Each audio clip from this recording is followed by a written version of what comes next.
Bonjour de Mon- Good morning from Montreal and welcome to this third conference day of the 24th IUHP World Conference on Health Promotion with the theme Promoting Public Policies for Health, Wellbeing and Equity. And welcome to Day 3 of the 24th IUHPE World Conference on Health Promotion. Remember, our theme is promoting policies for health, well-being, and equity. Buenos Good morning from Montreal and welcome to the third day of the 24th IUHPE World Conference on Health Promotion with the theme Promoting Policies for Health, Wellbeing and Equity. Alors pour cette troisième So for this third day, the theme of our conference is Breaking Through. What does it mean? It means that we're breaking down silos between disciplines and different sectors of society and identities so that we can really elevate our practice and our understanding of the world. Innovating means daring to get out of our comfort zone, open up, and welcome different points of view, different from our own. Innovate also means listening to others in an authentic way, opening up our horizons so that we can harness the full potential of health promotion. The speakers today have a great deal of experience in the area of innovation. Our first speaker, as we mentioned yesterday, is our speaker who wasn't able to be with us yesterday, but we're very happy to let you know that he's with us today, Madalitso Zililo Phiri, who is a sociologist, a critical Pan-African Black sociologist, and a postdoctoral research fellow at the University of Johannesburg's Johannesburg Institute for Advanced Study, and his work at the moment is looking at the economic social development in Africa, Black political thought and critical race theory. And Mr. Phiri was also a three-time fellow through the Next Generation of Social Science in Africa, which was funded by the Social Science Research Council, which is based in New York in the US. So, Madalitso, over to you. Sure, thank you for the warm introductions. Let me start. And many thanks for giving me this opportunity to speak on the global approaches to mitigate against the COVID-19 pandemic. I could not have been more excited to be invited to this gathering. The first invitation letter for this keynote address initially asked to share my views on racism, decolonization, and health from a global perspective with the aim of inspiring a global community of health promoters and activists from around the world. In subsequent weeks, I was given a title for the purposes of our meeting today, entitled Breaking Free, Moving Beyond Inequity and Division. I have rather opted to title my talk The Spectre of Race in Global COVID-19 Responses, Alternative Futures Reimagined. That conference organizers saw it fit to include these themes at our current gatherings underscores the importance of the truism that racism, decolonization, and health cannot be abstracted from imperial practices that are germane to how the contemporary world of global public health continues to function. Early on in the pandemic, it was noted that it spreads as a respiratory disease, and therefore it would be proportional following the patterns of what some call as the universal right to breathe. Yet the pandemic reified and exacerbated inequalities that are predicated on race, gender, geography, class, caste, and regions. Mindful of these observations, I asked the following questions.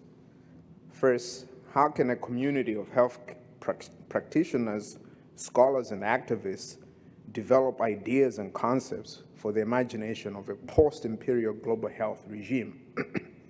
Second, can alternative futures be imagined if the monopolistic control of power, global scientific processes, and knowledge regime is framed around a problematic lexicography of the Eurocentric totalizing project of what it means to be human? Lastly, if there is a scientific consensus that we need alternative futures, what kinds of knowledge is needed to bring about a post-imperial liberated order? The location of the conference is not a coincidence. Over half a century ago, the city of Montreal was the center of a historic moment that shaped the trajectory of discussion on race and epistemology, which continues to animate and polarize Africa's positionality in the global knowledge ecology. On October 16, 1969, a group of Black students interrupted the opening plenary session of the joint session of the African Studies Association and the Canadian Committee on African Studies in Montreal. In the presence of 1,700 conference participants, the students took the microphone from the conference-invited speaker, Gabriel Dabrossi, a Senegalese ambassador to Germany, and castigated the ASA for its colonialist and racist practices. The students condemned the intellectual arrogance of white people, which has perpetuated and legitimized a kind of academic colonialism and has distorted the definition of the natural and cultural life and social organization of African peoples. They described the ASA as invalid and illegitimate and declared the conference suspended until the charges were resolved. One would be excused to think that such an anachronistic debate has nothing to do with current debates on COVID-19, racism, decolonization, and health. My aim in this keynote is to underscore the importance of such a debate by providing a historical sociology of race as a categorical imperative that produces colonial modernity's dehumanized other,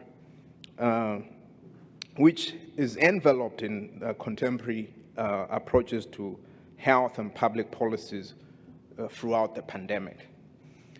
The relationship between racism, biological determinism, science, and pandemics has always been an intimate one since the onset of colonial modernity. But what exactly is racism and colonial modernity? And how do these twin social artifacts manifest themselves in global scientific approaches to responses to pandemics? Race, as a categorical imperative, was constituted from the onset of what the African-American critical scholar Cornel West coined as the Age of Europe. By Europe, we mean also Edmund Husserl's description of a place that is not as it is understood geographically, as on a map, as if thereby the group of people who live together in this territory would define European humanity. In the spiritual sense, the English dominions, the United States, Canada, Australia, South Africa, New Zealand, clearly belong to Europe. Here, the title Europe refers to the unity of spiritual life, activity, creation, with all its ends, interests, and endeavors, with its products of purposeful activity, institutions, and organizations.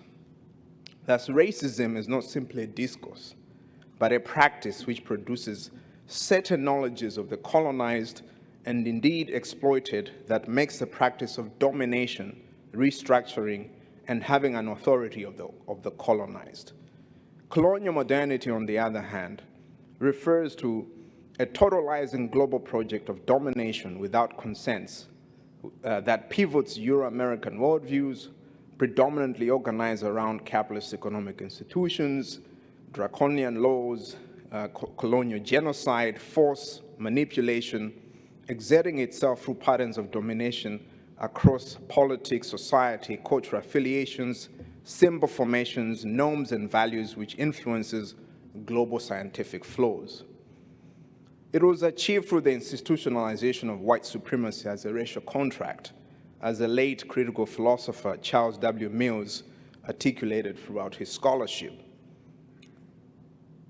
The racial contract consequentially produced a global racial polity whose values and institutions seek to preserve white supremacy by ameliorating the Negroid race and all that European civilization actually came into contact with the so-called or defined inferior people of the world. The reproduction of white identity was cemented through anti-black preferential immigration policies in settler colonial societies such as the United States, Canada, South Africa, Brazil, Australia, New Zealand, Haiti. We know the process. The South African black sociologist Bernard Magubane even noted that white supremacy and racism are but expressions of measures European adventurers and colonizers deemed necessary to colonize, expropriate, and exploit and rule the colonized peoples. In the colonies, the structural injustices of foreign domination produced a cultural system of beliefs and images that inflicts ontological wounds on colonized humanity wherever they are in the white world. The ascendancy of modernity was intricately linked to a violent social and political architecture that was achieved through the plantation economy in the transatlantic slave trade, which birthed the modern-day racial capitalism, as in Africa actually gave birth materially to the global capitalist world. The German philosopher and social theorist Karl Marx depicts the origins of European capitalism as written in the annals of mankind in letters of blood and fire, and the Western world exploitation of the rest of the globe. This provides the appropriate historical context for understanding modern Western racism. Using Adam Smith and Karl Marx as a point of departure, the term race and ideology of racism is a shorthand for inhumane social practices, exploitative and oppressive relations that brutalize, degrade, and reduce people who are colonized and oppressed to less than human status. Racism is thus both a specific term, as in dehumanizing a whole people, and a global social practice that elevates Europeans and all white people into loads of humanity. Racism absorbed the perpetrators of institutionalized injustices by blaming the victims. Race is the mask of class in the final analysis. Given this background, why is it so central that we have to understand the world of pandemics with this history? Sometimes it is a forgotten fact that during the Enlightenment era, armchair philosophers from Locke, Hume, Immanuel Kant, had made it a habit to speculate about the inferiority of Africans and Asians, which they attributed, among other things, to biology, climate, despotic governments, and of course, ignorance of Christian virtue. The Enlightenment era consolidated and coalesced problematic ideas about race and biology that have found frequent expressions in the lexicon of biomilitarism and thereby how the world responds to global pandemics. Europe's fascination to prove the infantilization of the Negroid race produced sub-disciplines in the medical and biological sciences such as phrenology and eugenics. Yet the South African philosopher Mahobo Ramose provides a counterfactual to the ideas espoused under the aegis of scientific racism. He avers, "It is a known fact that science has classified and categorized human blood. Every human being is a potential donor or received of its blood group. Thus, blood is there to be shared in safeguarding the lives of one another as human beings.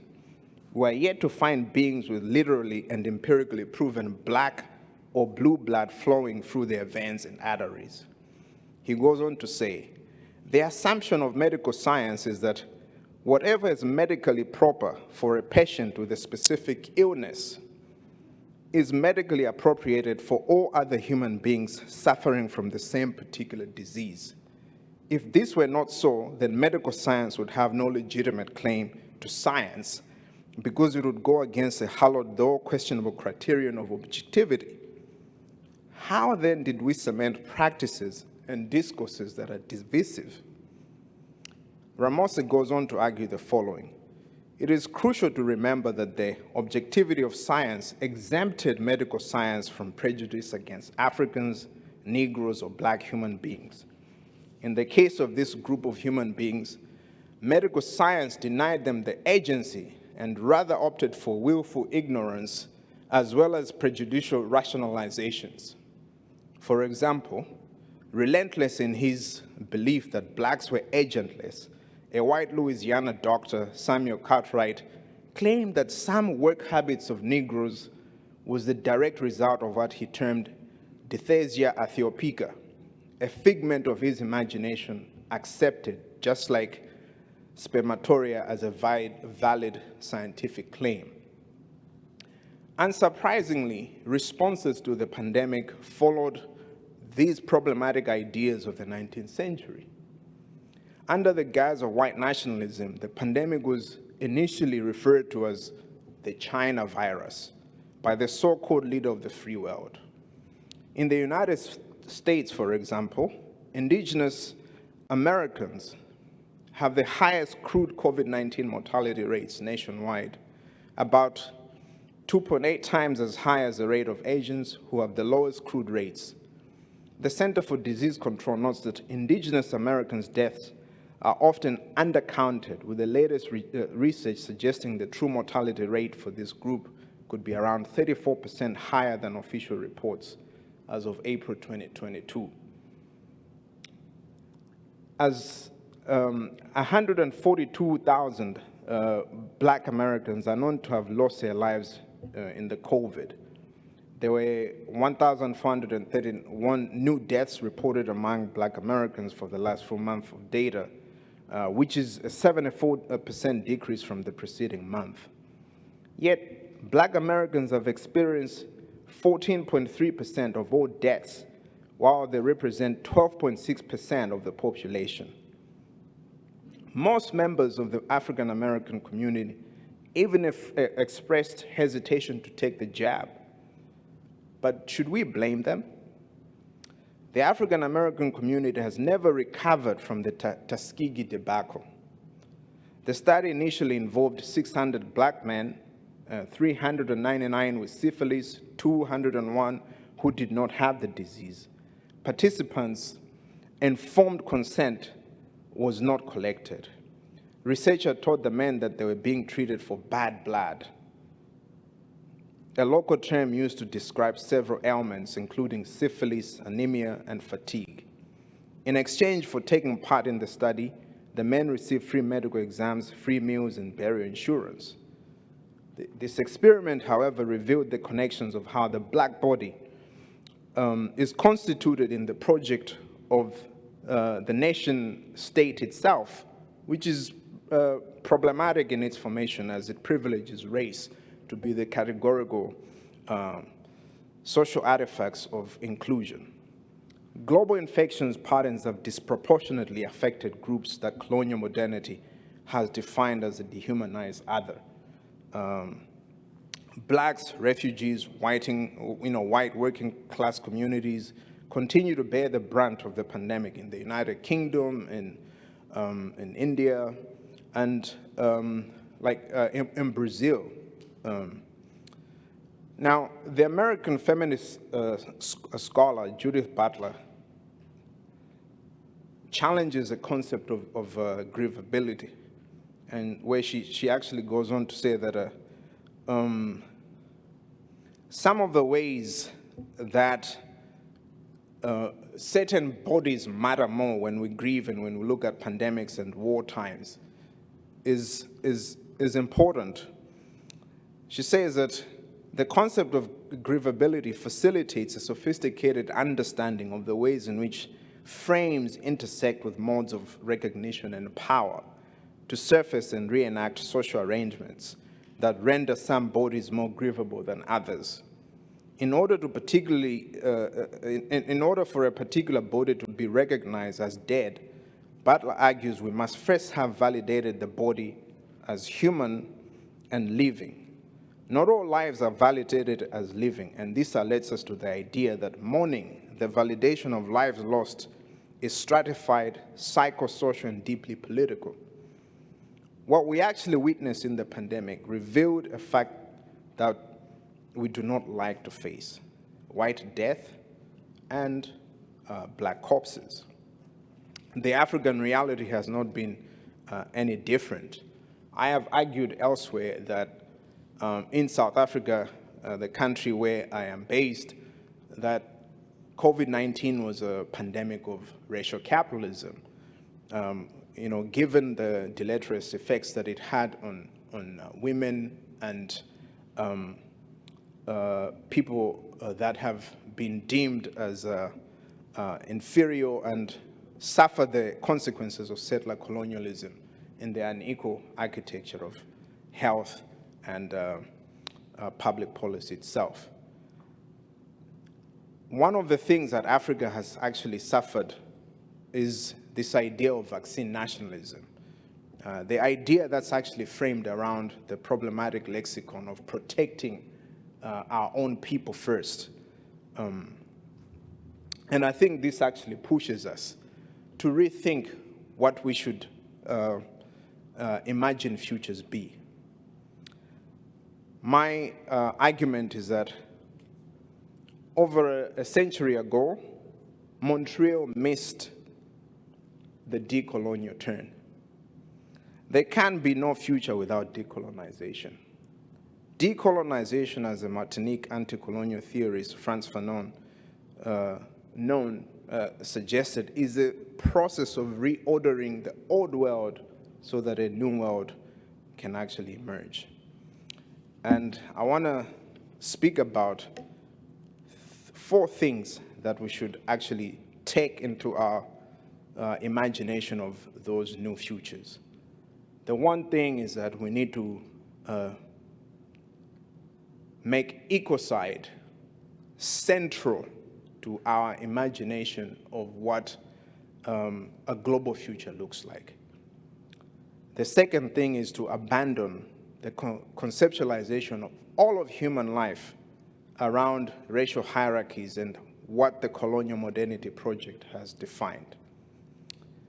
The third thing is to disband the idea of commodification and intellectual property rights that privileges capital and big pharma companies, especially in the formation of public policies or the relationship between responses to COVID vaccines and its production.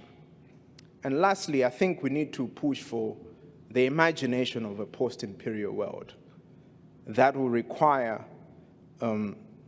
asking ourselves about creating new values and new systems that privileges the formation of a community and a new social contract from the position of those who've actually been defined as inferior and colonized to forge their own futures.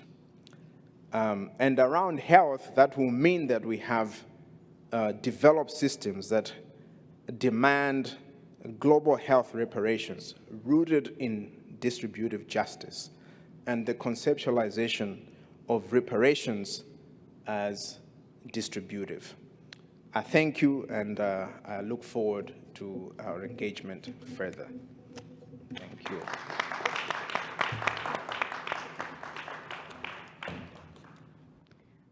Thanks very much, Madalitso. Notre prochain intervenant.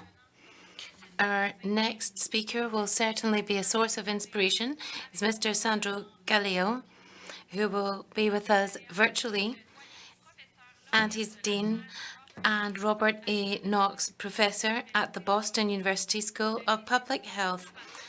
And he's on record as anointed as an epidemiological innovator by Time and advised by the platform LinkedIn. He's one of the specialists when it comes to social sciences, one of the most cited social scientists in the world. In fact, a native of Malta, and he's served as a field physician for Doctors with Borders and has held academic positions at various universities, including Columbia University, University of Michigan, and the New York Academy of Medicine.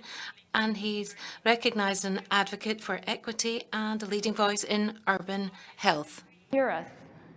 I do. Thank you very much for having me. Thank you. It's a privilege. It's a privilege to be here with you today. Really honored to be invited, and thank you for having me speak with this outstanding lineup of speakers. In particular, I think some of my comments will echo well the preceding speaker and with some comments that I think build on it. So I wanted to talk about this notion of rewriting the health narrative. This is, as with my colleague who went before me, I am thinking of COVID as a moment of crisis that can yield opportunity. And what I would like to do is to offer 3 ways in which we can rewrite the narrative on health, leveraging the COVID moment. But before I talk about the ways in which I think we can rewrite the narrative on health, I would like to make sure that I articulate the foundational premises on which I actually base my thinking. Next slide, please. So I think there are 3 premises that are important that we are clear about and that we also advance in the global conversation. Next slide, please. And let me talk about each one in turn. Next slide. I will start with the fact that health is a universal value. Now, I realize that in an audience like this, in a meeting like this, one of our dangers is that we are all together and we tend to think about these things in a similar way. So I think it's very important to be explicit about what our values are so that we can actually understand how best we can translate them to the world at large. Next slide. The notion of health as universal value is, of course, enshrined in the Constitution to the World Health Organization, saying that the enjoyment of the highest attainable standard of health is one of the fundamental rights of every human being, without distinction of race, religion, political belief, economic or social condition. So we, as a human species, have amply discussed this, have amply put in place the documents that would elevate health as a universal value. Next slide. And perhaps more at the level of how the public thinks of health. This is from a recent opinion poll, and I can show you any number of opinion polls. This is from the United States, where health is always the first or second concern of the public in opinion polls that are done sort of before elections at any time. So we know that we care deeply about health.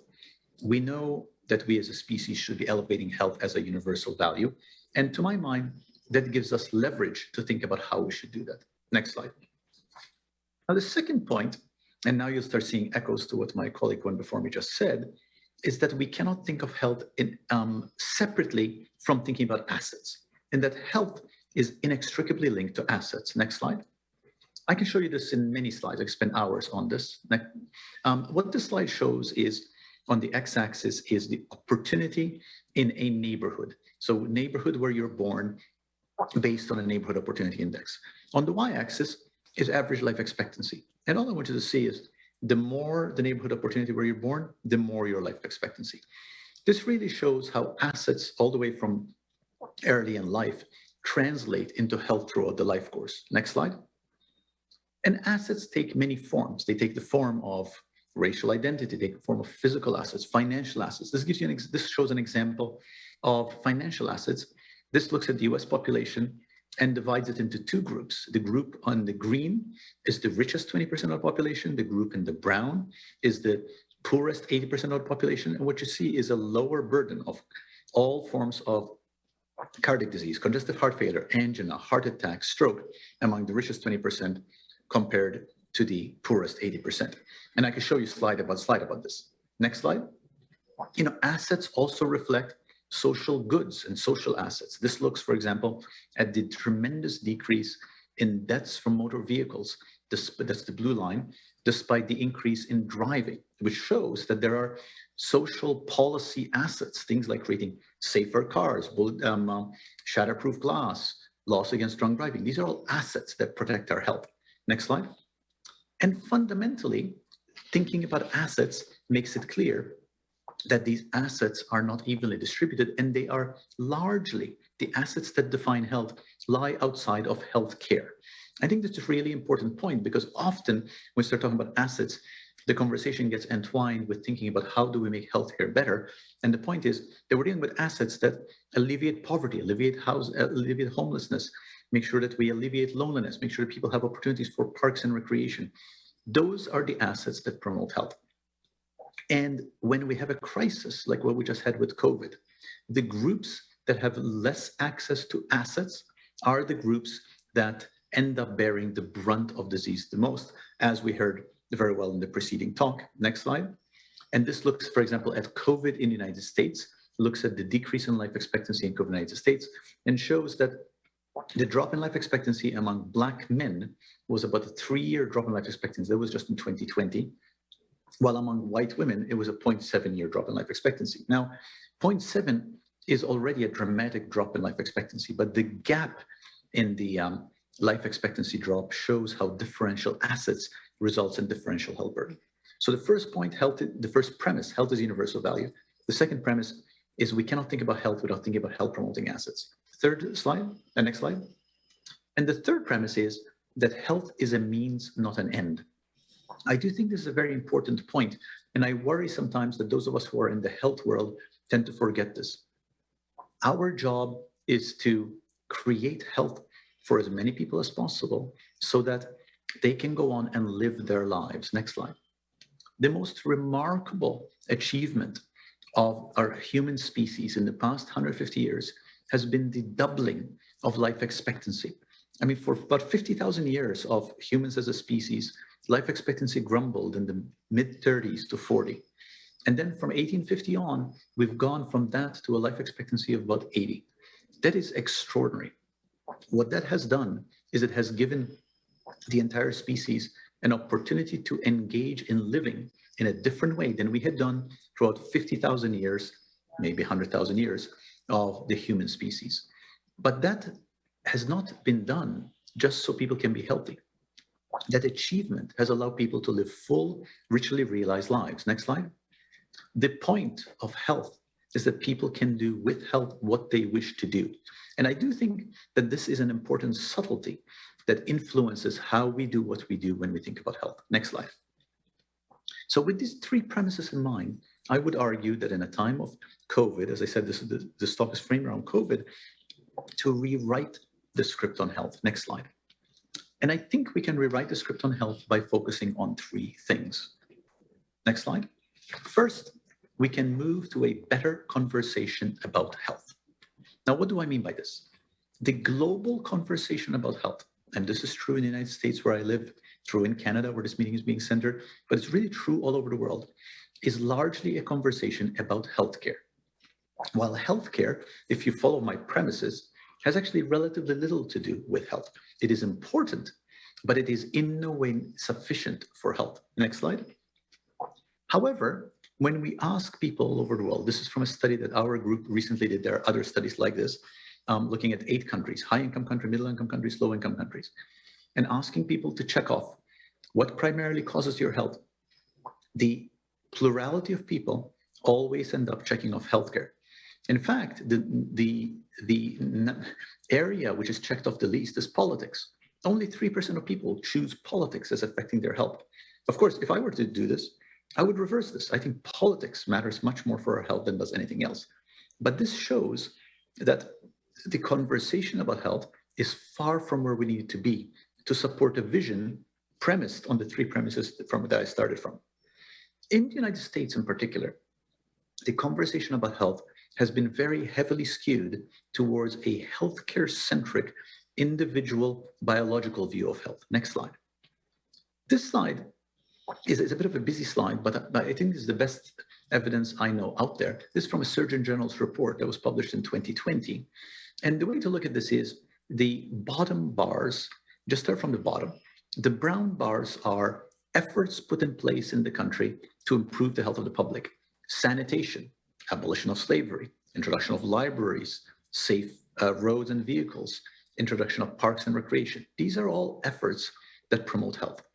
The purple arrows are medical innovations, antibiotics, DNA, better hospitals.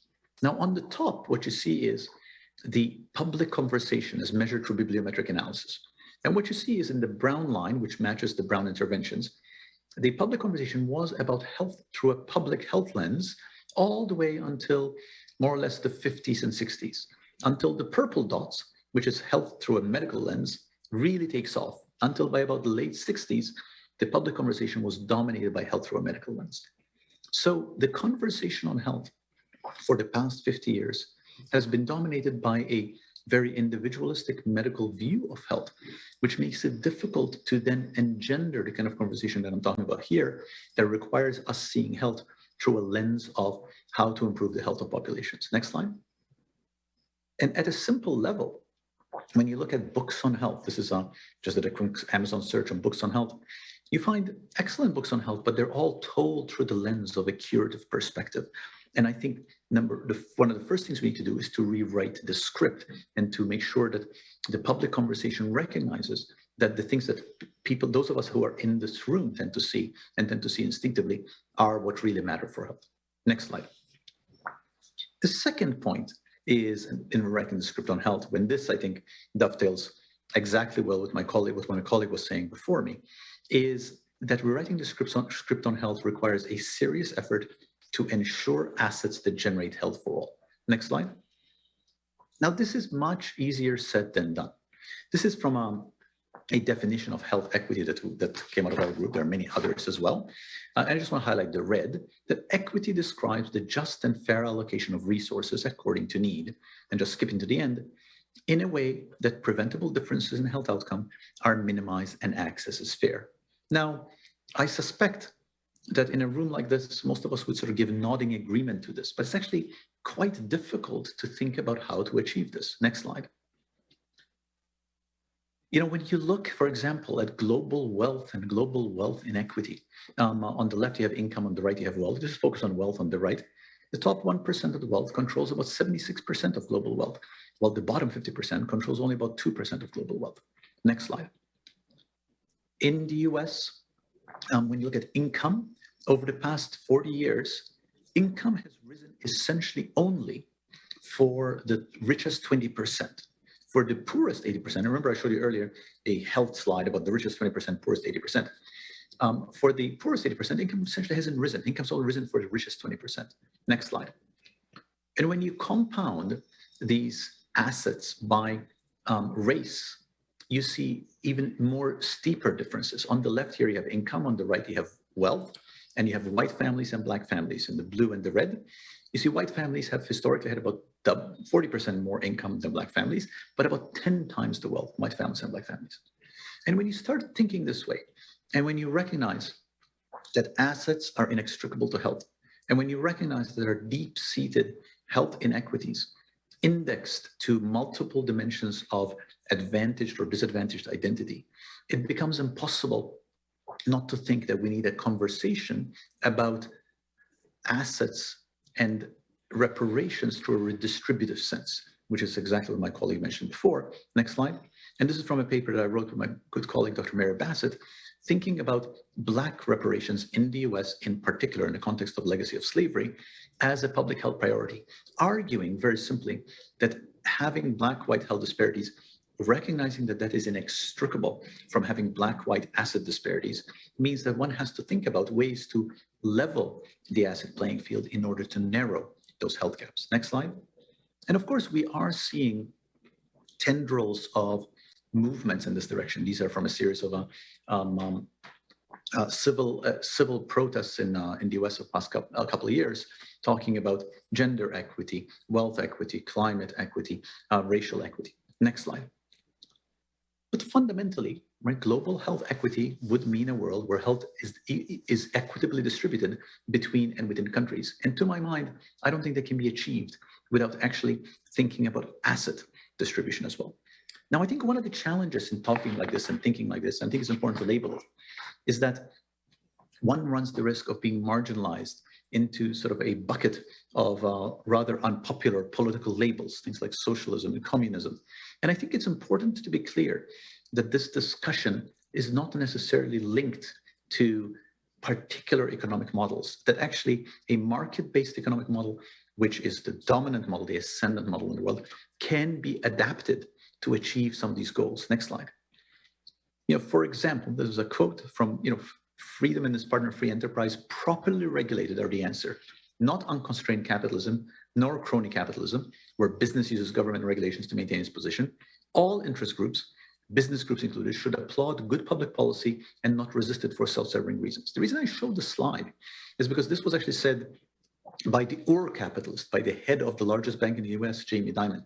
And I think there is a opening in the moment where some of the burdens of global health inequity, as driven by global asset inequity, are being recognized at all levels. And I think there's an opportunity to shift the conversation, which is how I titled my talk, in order to align even market-driven economies to achieve these ends. Next slide. And last, because I think it's important that those of us who are in the science and the practice of public health do not exempt ourselves from casting a mirror at our own actions and to see how is it that we need to do better to shift the conversation on health.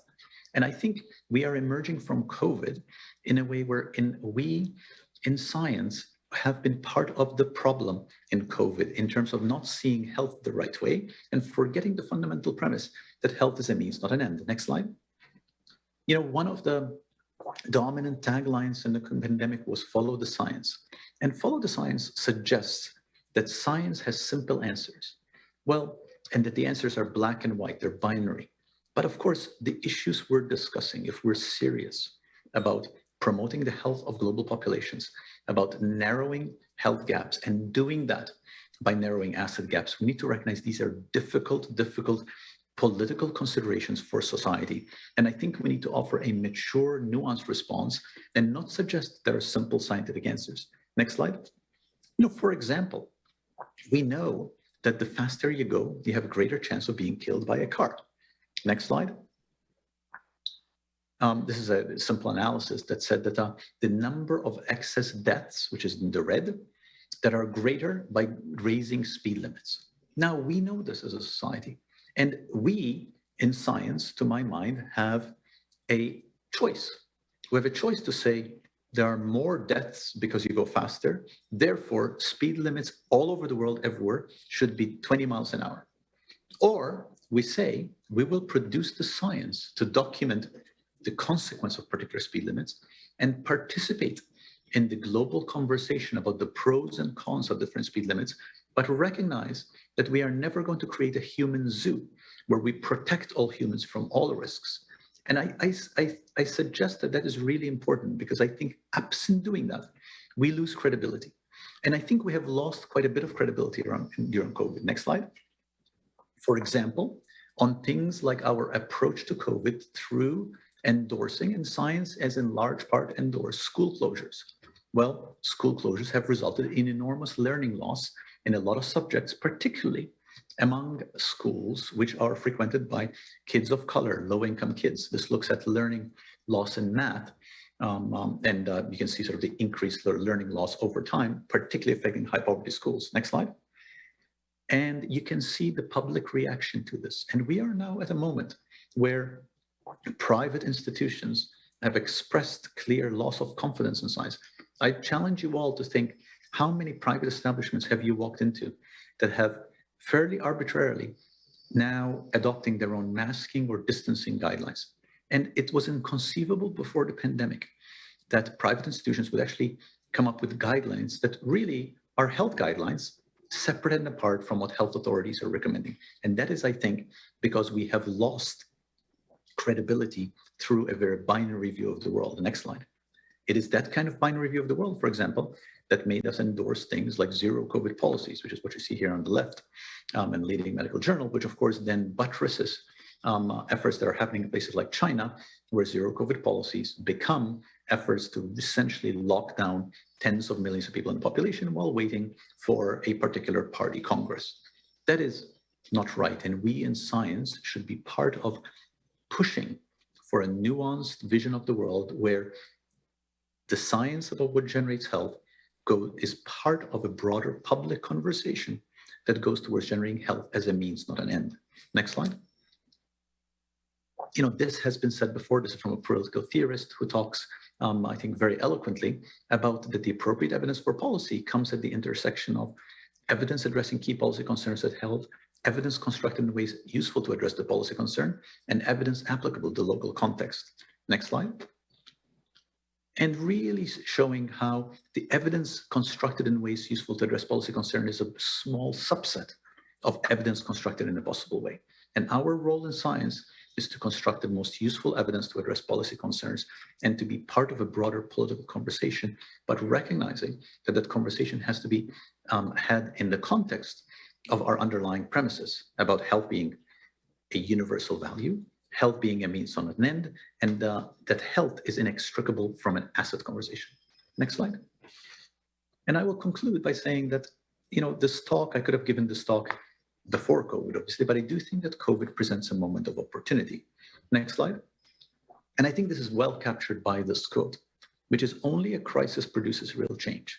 When the crisis occurs, the actions that are taken depend on the ideas that are lying around. That, I believe, is our basic function, to develop alternatives to existing policies, to keep them alive and available until the politically impossible becomes politically inevitable. And I would argue that's our job. Our job is to develop these ideas, to argue for a rewriting the script on health.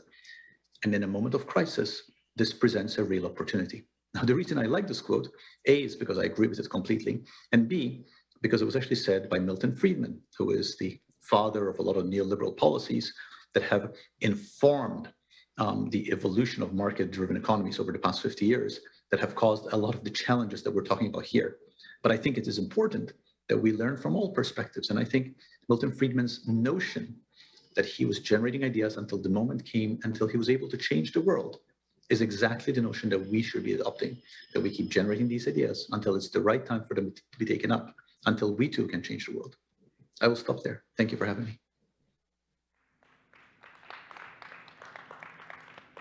Thank you very much.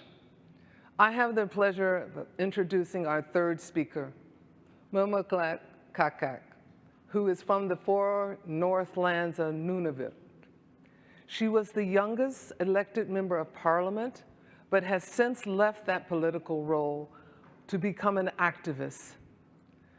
As such, she serves as a role model and voice for women and girls locally and globally, expressing strong views on traditional indigenous concerns about society, land, tradition, and autonomy. She speaks out for critical causes, including women's rights and discussing, advocating, addressing issues of climate change. She invites us as health promoter to acknowledge the true history of indigenous lands, and with that knowledge, to act appropriately in our work and initiate strategies and techniques that respect that knowledge. Mumilaaq.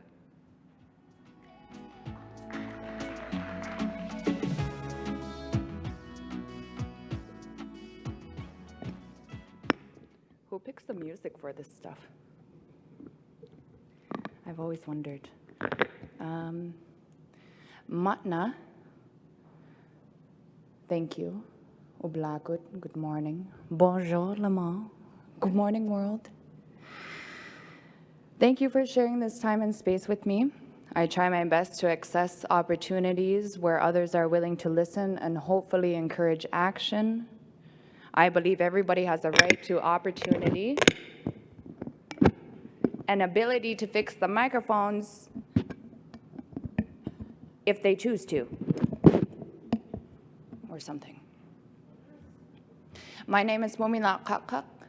I'm an Inuk woman originally from Baker Lake, Nunavut, Canada. Inuit are one of 3 federally recognized Indigenous groups in Canada. Inuk refers to one person, whereas Inuit refers to 2 or more people. My father, Jimmy, is from Qe'etuquyuaq, Nunavut. My mother, Pia, is from Scarborough, Ontario. They are both Canadian and both born here, and are teachers who are my biggest support and have encouraged me in all of positive aspects of my life and have never failed to show up for the negative ones as well. My brother Lars is a full-time hunter and trapper. He's on the local Hamlet Council and very involved in our hometown. I am beyond proud of him. He's shown me his entire life that Inuit men can heal they can grow and contribute not just to community but to themselves. Inuit Nuangat, or Inuit homelands, make up a small population of Canada, but our regions cover well over 1/3 of the Canadian landmass and half of its coastal borders. Inuit have felt a sense of obligation to move with animals and accommodate the environment, as has been done for us for millennia. The foundation of beliefs stems from the relationship with animals, the environment, and with one another. Concepts of things like money and tracking time were not heavily introduced until the early 1990s, and in some places of the North, much later. Currency for us came in food, it came in clothing, riches were found in each other, and time was kept in seasons and migration. Canada is a huge country with many different histories for different Indigenous groups, and even different histories within similar groups. Many things were and still are new to Inuit, including organizing people by the hundreds and having large groups of people in one location at one time. There are many services, resources, and information you cannot simply find on the North or on Inuit. We are left behind for decades in many, many ways. Because of the healthcare system in Nunavut, I was born in Ontario. Women from my home region have to leave Nunavut at least 1 month before their due date to go to Manitoba because of the lack of healthcare within the territory. This isn't a choice. You simply cannot have a child in my region, in my home region. There's the rare occasion, of course, where you see a premature birth, but women are sent out regularly from their home community to avoid these kinds of situations. Can you imagine the billions of dollars that adds up to? I'd like you to also try imagining becoming a new mother or having your firstborn child 2 plane rides away with none of your family or friends while attempting to navigate new healthcare systems and services in a city of at least 20 times the size of your hometown, at least 20 times. Nunavut struggles with basic health services and resources. The realities of the North and South in this country are strikingly different. I would argue when we talk about Canada, we are actually often talking about the largest populations closest to the American border. During my upbringing, there was always a sense of something being off, something not being right, and knowing that what was happening around me was not normal. Apart from being very aware of suicide from a young age, many of my peers and those around us experience violence, abuse, and/or poverty. I did not realize until the last few years, I'm 28, I did not realize how many communities are riddled with child sexual abuse, stemming from what we all refer to as residential schools. Some Inuit call them federal, day, or boarding school. The Northern Canadian history is very unique, often hidden, and it's very dark. When we talk about Canadian history, we are left with major holes and mostly told the narrative of those who have been in control and power. I hope in my short time with you I can articulate what I'm saying here right now. But first, we need to start with some education on the history of Canada and its relation with Inuit. Northern and Inuit history goes back tens of thousands of years. There are Inuit myths and legends that share similarities around the globe throughout us, Greenland, and Alaska, there are inventions like the kayak, and even string games based around the mammoth, the furry elephant that Inuit have always known. We've always known the history to be there. Our oral history is rich and deep, and it holds ancient memories. When we talk about Inuit history and the relation with Canada, the Canadian institution rather, somebody kind of laughed in the crowd. I really appreciate that. We are talking about a short, sneaky, misguided relationship that has landed Inuit stuck between a rock and a hard place. As I speak, please try to keep in mind that I am speaking of an alternation of a completely different life, completely different. Inuit already had systems of governance, already had systems of education and justice, already had systems to regulate what we see and call life, as was already put in place, like I said before, for millennia. Being forced into systems like the federal institution, education system, or the Royal Mounted Canadian Police, Inuit had simply been brought from one system to another without acknowledgement or realization or ability to comprehend what was happening. We have been professors, scientists, doctors, teachers, architects, inventors, and ingenious for time immemorial. Without harsh tactics used in colonization, we may have been able to hold on to a lot of the belief system. Ways of being and knowing that we lost in an attempt of assimilation by the Canadian institution. The current power is who holds knowledge, who holds understanding, and who controls that narrative. We all know different assimilations around the world, some being much more openly harsh than others. We need more spaces to discuss or even simply to fathom the entire picture, the entire picture of a history and how it plays into our current day. Much of what I learned, I started in my early 20s. I'm 28. I wasn't taught my history like many of us in Canada growing up. Where I come from, Nunavut has been recognized as a territory since the year I was born in 1993.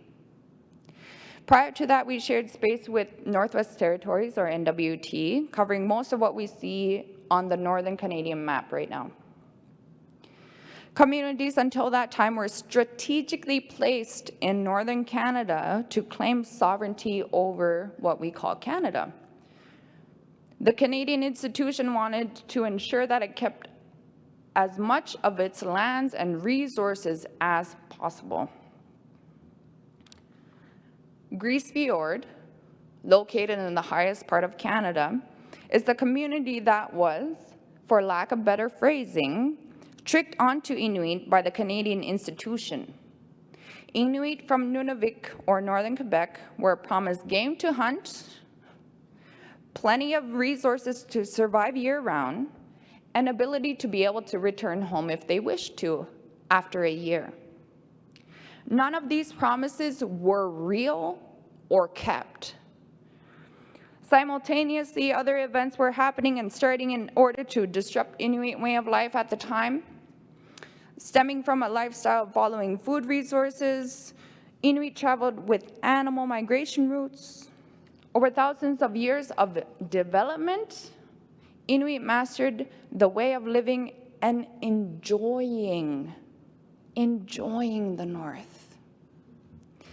Some say we have been here for 4,000 years. Some say we've been here 10,000. I believe we have been here as long as the animals have. Inuit learned and worked with migration routes, could read the weather, evolved skills to thrive in some of the world's harshest conditions while living off of the animals that also face the same things. As climate change affects our land, we will see the land reveal more history. Over a matter of a few decades, the Canadian institution put in place many things to ensure that Inuit ways of living was removed from its core and its sense of identity was shook. The institution contracted different organizations like the Oblates and the Royal Mounted Canadian Police to work in northern communities to provide education. Anyone that can't see that I'm raising my hands in air quotes, thank you, audience, and policing services. As I mentioned before, Inuit went to residential schools throughout different parts of the country. The amount of negative impacts comparable to positive is overwhelming. Inuit wanted to contribute to evolve in society, but not like that. We have always wanted to learn, but not like that. The Qihitani Truth Commission, or the QTC report, covers stories from Qihitaaluk Inuit elders who have lived experience of rapid changes that heavily impacted the North. Recommended to all of you.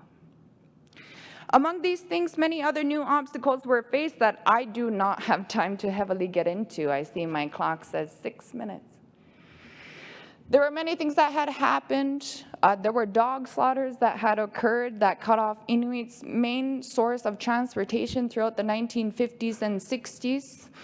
Tuberculosis reached the North and spread like wildfire, forcing individuals south for treatment. The TB epidemic did not ever need to see Inuit in the South. The Canadian institution had decommissioned 2 hospitals in what we now know as Nunavut, shortly after America handed over the facilities.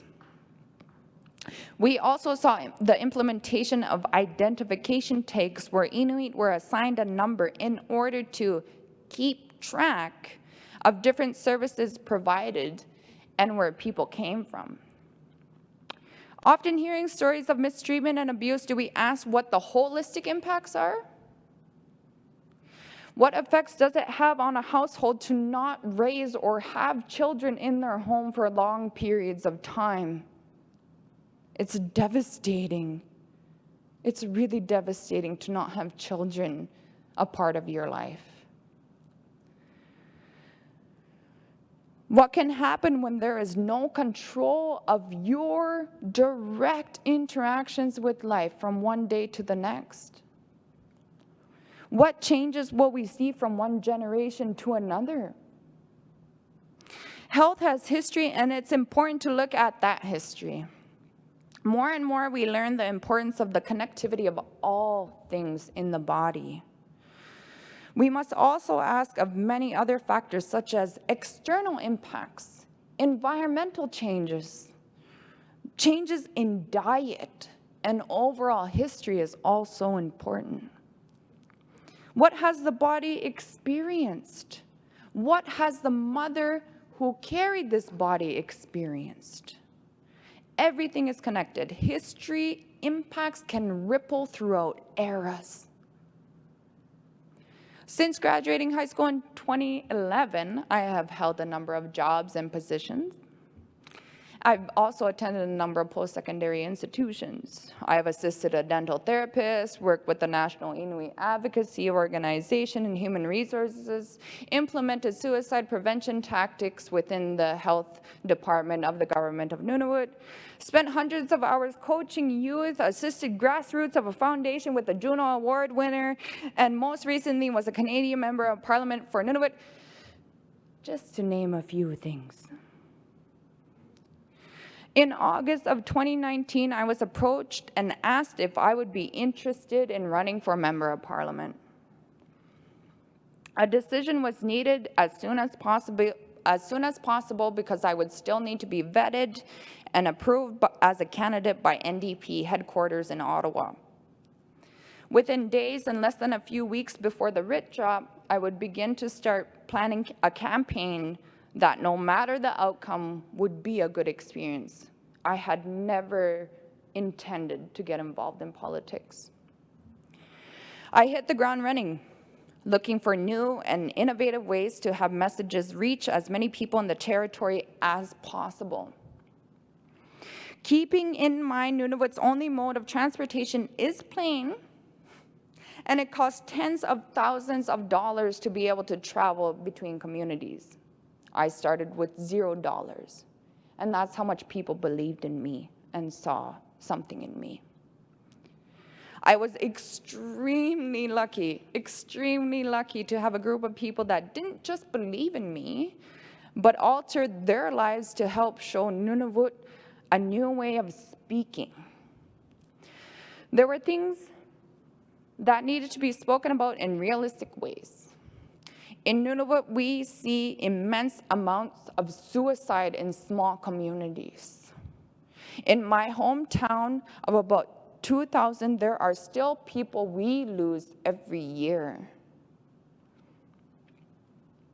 Women in the north experience 3 times violence than those in the south. Death by RCMP in Nunavut compared to Ontario is 14 times the rate. 7 out of 10 children go to school hungry. A feeling of hopelessness and frustration can plague a community. When you lose the community member and no longer have their presence, it can bring darkness. When it happens repeatedly without time for any sort of recovery, it can bring turmoil.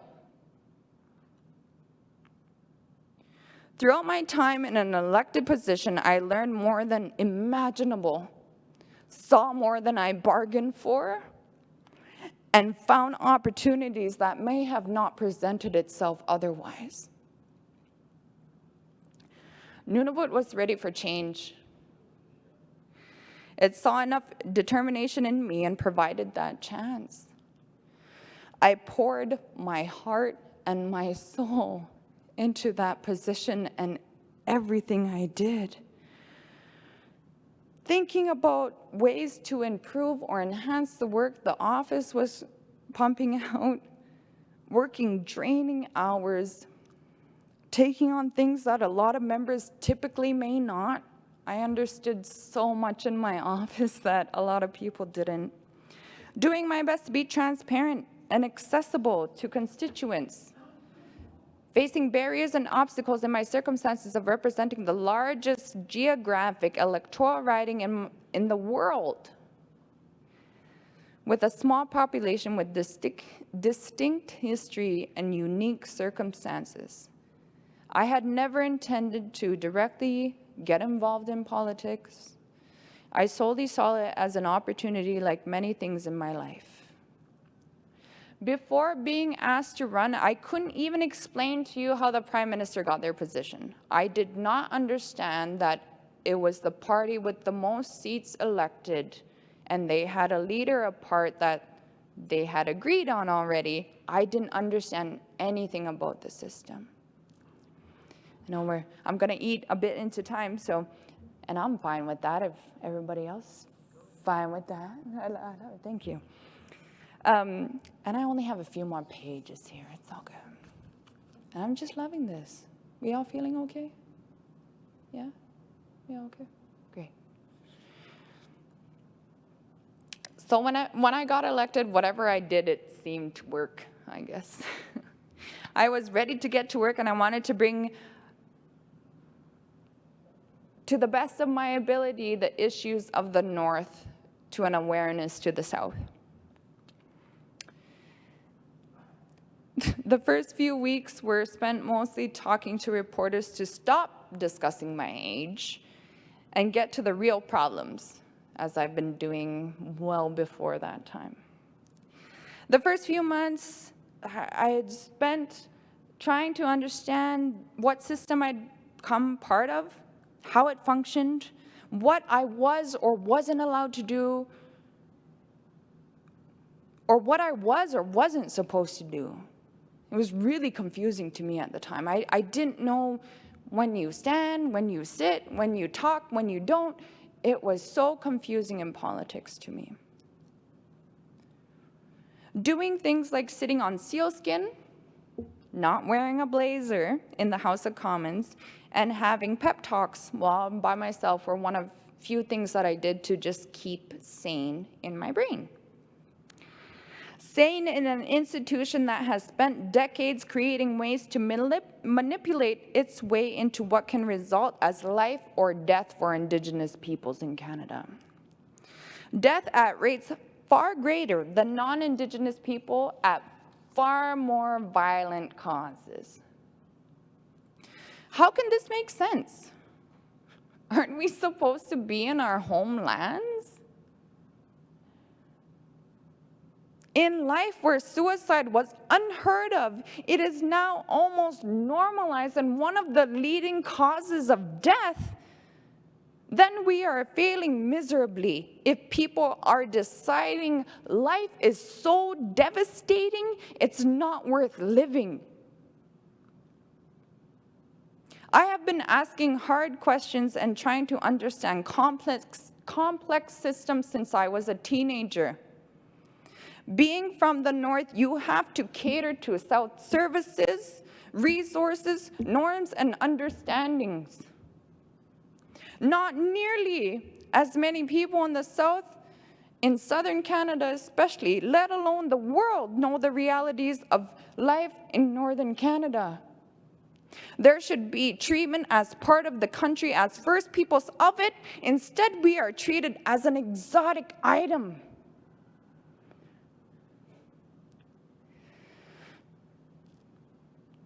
A rare Canadian treasure or borderline mythical creature. My face tattoo should not be non-normal. The history between Canada and the First Peoples of it is dark, it is ugly, and we are extremely misguided by it. In our lifetime of connectivity, we have the ability to network and share like never before.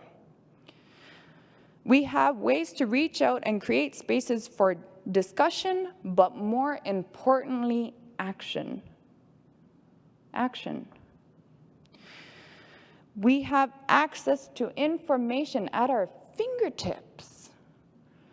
There has been action taken. Working together, people can make real change and create difference. We have seen movements over the last few decades that have changed policies around the world to become less racist and less discriminatory. In times where change is needed, it's time to turn to institutions. It's not about your straw at the end of the day. It's about McDonald's pumping out the straws at the end of the day. We're having the wrong conversation right now. In times where change is needed, it's time to turn to places that need to change. Bodies of governments are meant to care for people, not help kill them. And they're killing them. They're killing us. Where are those with power and ability to make change? Where are our non-Indigenous allies? Thankfully, we're all right here. The ability to learn from one another, to grow, to create from one another, and support one another is profound. We all face same things from different perspectives, under different circumstances with different realities. But what we share is common. Control and manipulation of people through a narrative, children, or force. Our history will all share some commonalities that include tipping a power balance. Growing up, I didn't have much hope. Oftentimes, I still don't. The realities are different when the progress in change you see on the ground is incredibly slow, and people are still killing themselves at extremely high rates. Although growing up I didn't see anywhere near the amount of Inuit representation I do now, it worries me that in this ever fast changing world, how will we ever be able to not just catch up with society, but reclaim a sense of identity within it? If I leave you with one thing, it is this: that we all have an experience with a history that creates us. As human beings, we have the power to evolve, we have the power to change thinking patterns, and we have the power to continuously learn. Please keep learning, do your best, keep asking questions, and then ask some more. If I dare ask you for anything more, it is to continue educating yourself. You've already taken that step by simply being here, by simply participating. Educate yourself, though, on your own history, on Canadian history, and keep expanding what you already know. Care with me, learn with me, let us grow together. And if you have time, help echo the messages that I carry.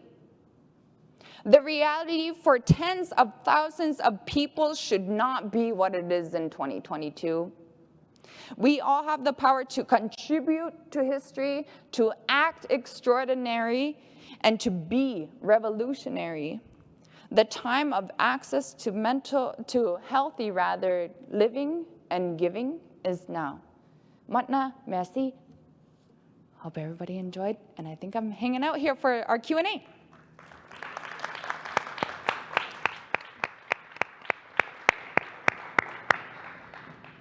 Wow, we have had some speakers.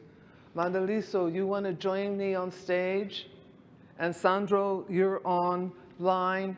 Fantastic. The power of it all. Well, you've heard the speakers. It's your opportunity now to raise questions so that we can actually have a dialogue around some of the points you've been hearing. And so I do see one question that's come up already, and it's asking you, Madalitso, could you please give a concrete example of structural changes that can be and are beginning to take place to address the issues of racism and inequalities? And perhaps after he's finished, okay. Structural changes that are taking place. Concrete examples. Okay. Look, I think I oscillate between imagining what alternative futures are and also being sometimes pessimistic.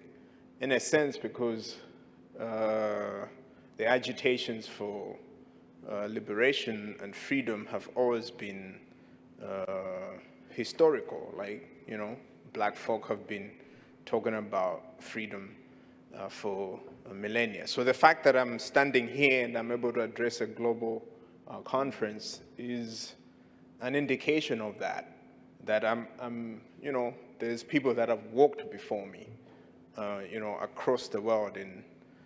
But at the very same time, I'm very hopeful. Not so much of what, when I talk about the global racial polity, I think that would take centuries to dismantle.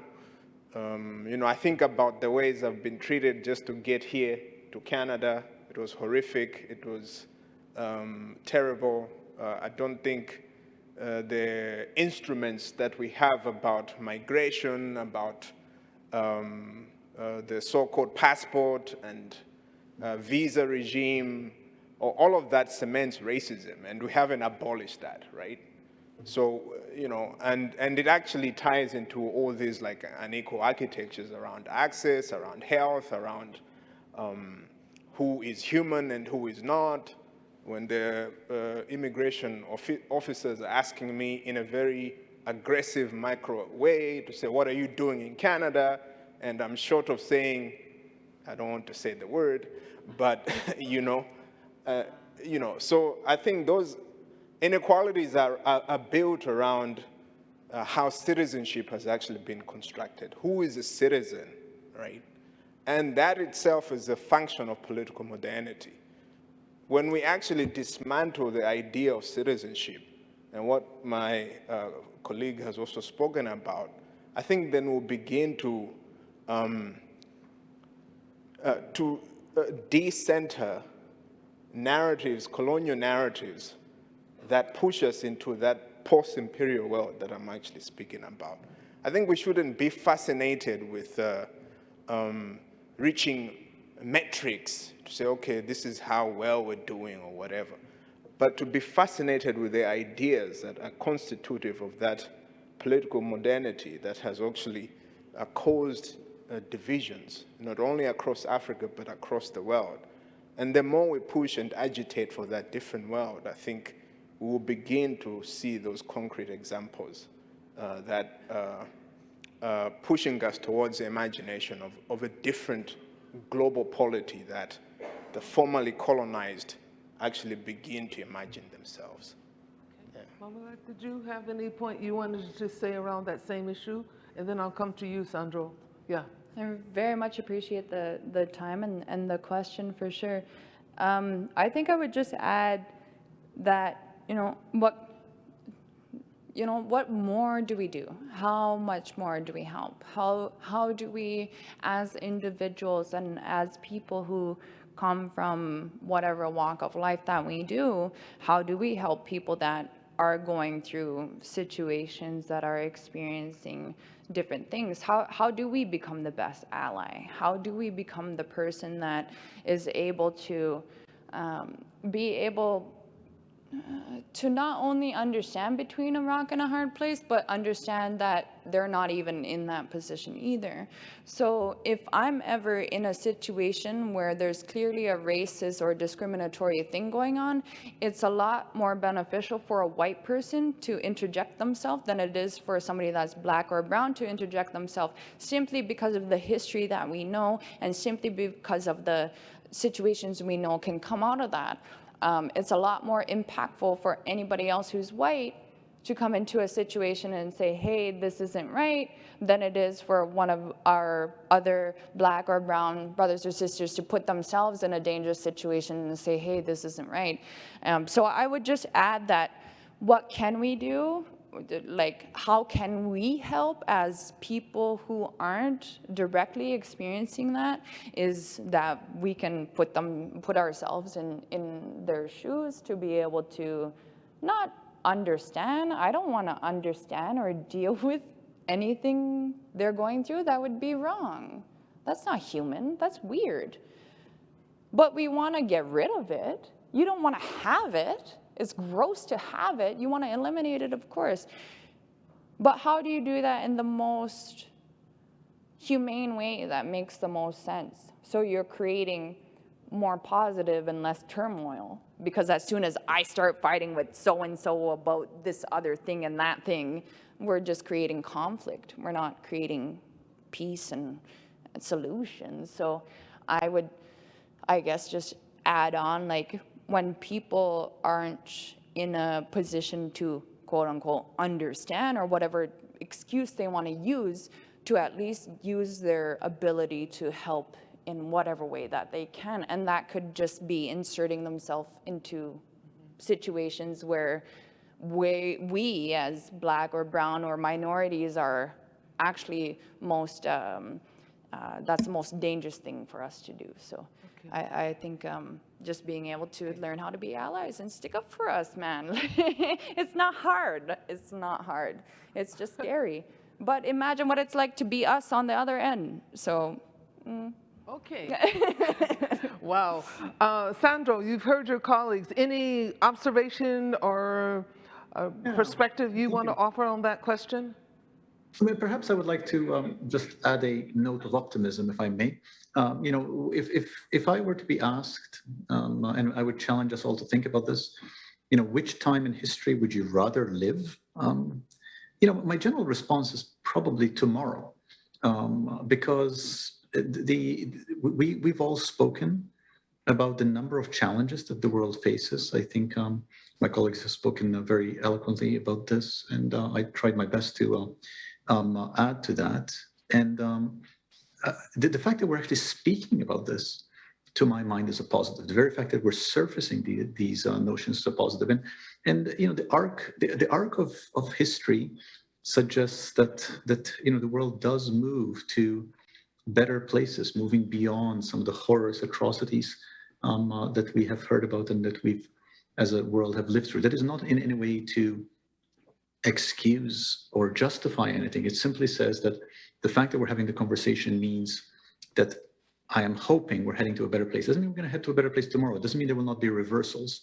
But I would like to, sort of at the end of the session, with these interesting ideas out there, to lean into optimism and to say the very existence of this conversation portends well. It suggests that we as a world are accepting that these conversations have to be had, and from that, solutions will emerge. Okay. Thank you for that. I'm looking at, I have two sets of questions, and they both seem to relate to you, Mumilaaq. One asking, you talked many times about the importance to learn more on Canadian history. Are you aware of any projects, any things going on where people could do what you've talked about? That's one point. And the other point was around, you talked about Indigenous Inuit governance. And the question that was raised is, what is the political mechanism to prioritize this in colonial practice? Awesome. Thank you both so much for those online questions. I think those things are very broad. And with all due respect, I don't think the right questions are being asked. To live a life is one thing, to interact with one life is one thing, but to ask questions that don't really make sense unless you understand a lot of it don't really make sense. How do you expect to ask and understand as a person who has never, and I'm just assuming here, maybe I'm way off the mark myself, but as a person who has never lived there, doesn't plan on living there, doesn't intend on living there, almost what's the beneficial aspect of me telling you how it's going to work well? Because I can, but why am I here deciding that? You know, why am I here as an Inuk 28-year-old woman telling you how I think the North should work? I don't speak on behalf of all Inuit. I don't speak on behalf of the North. I don't speak on behalf of anyone except myself and the things that I've seen. And this is what's so frustrating and dividing, is because Inuit history is Canadian history. To not be taught my history in my own country is more than ironic and more than misleading. And so with all due respect, I'm almost not going to answer the question simply because it's your own ability to answer it. It's not my responsibility as a human being to stand here and tell you how I think the world should work. It is my responsibility to stand here and say, hey, things aren't working in a certain way. Hey, things need to be fixed and changed. Hey, people need to have access to actual living abilities to be able to live. But it is not my responsibility to stand here and say, this is what we need to change and do. It is not my responsibility to say, this is how it should go for tens of thousands of people. It is not my responsibility to stand here and say on behalf of Inuit, we need X, Y, Z, A, B, C, the other 1, 2, 3. The ability to be me is just that. and is exactly what I'm striving for. I want everybody to have access to whatever they want to feel as them. I understand a Northern history, a Northern specific demographic that has experienced a certain number of things throughout time, that has influenced life. But to ask me for solutions is like asking me to make up the problem in itself. Because I understand colonization, because I understand what it means to make somebody feel less or more because they look or don't look different from me? You want me to come up with solutions for racism and discrimination in a way that alters, helps everyone in every province, in every space? Oh, now I'm going on a rant, and I don't mean to.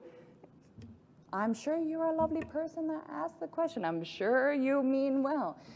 I'm just getting at that it doesn't make sense.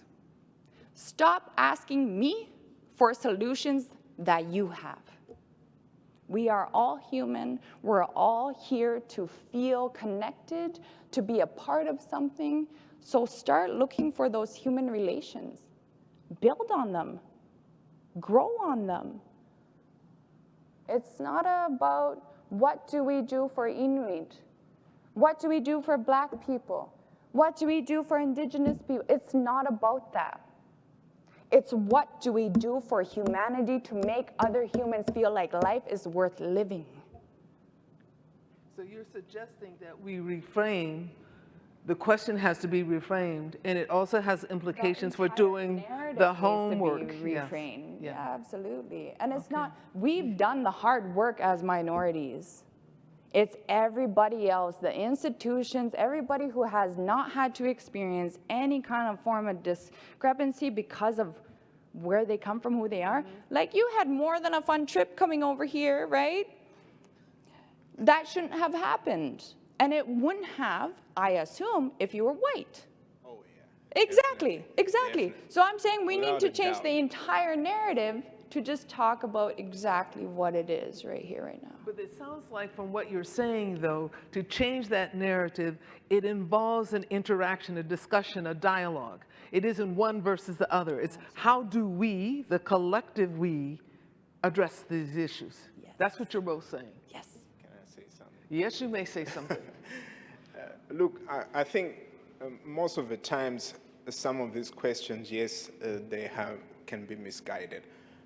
One of the things that has always happened is that colonized people have never waited for the world to give them solutions. So if one actually sees the history of slavery itself in this part of the world, is that it was slave communities that actually took the agency to redefine the world that they wanted to create. They were not waiting for people to give birth to that world. So when we think about like the history of the so-called revolutions, political revolutions of the 18th century, like the American and the French Revolution, that talk about liberty, equality, and the pursuit of happiness, very problematic ideas, right? We actually fail to see that in the middle of that, there was a Haiti Revolution in 1804, right? That was actually agitating for a new, like, post-imperial world that's not defined by the slave experience. And we glorify these two ideas of France and the US as the creations of what modernity rests on. And we don't actually insert, like, what are the agitations of what it means to live again from below, right? And I think, you know, this question can always be frustrating. It's as if we keep on going back to the same problem. Like, okay, what is white supremacy? What is colonization? The only solution is to actually abandon white supremacy. It's the death, the ontological death of whiteness that will create that other different world order. Because we're in this shit because of the colonial world that has actually been bequeathed to us. Sorry, excuse the language. Well, but I see that we've got a dynamic going, and I'm getting the sign that we're really over time, but you've put some issues on the table that as we go throughout the day, that I anticipate, remember, this day is dedicated to the concept of breaking through, and colleagues have given you some of the issues that are on the table, and they've basically been saying it's time for us to do our homework. And that's what we'll be doing throughout the day. So I thank all three of you for sharing your time with us, giving our participants something to kind of think on and percolate and discuss in their meetings as we go throughout the day. Thank you. Thank you. Sandro, thank you.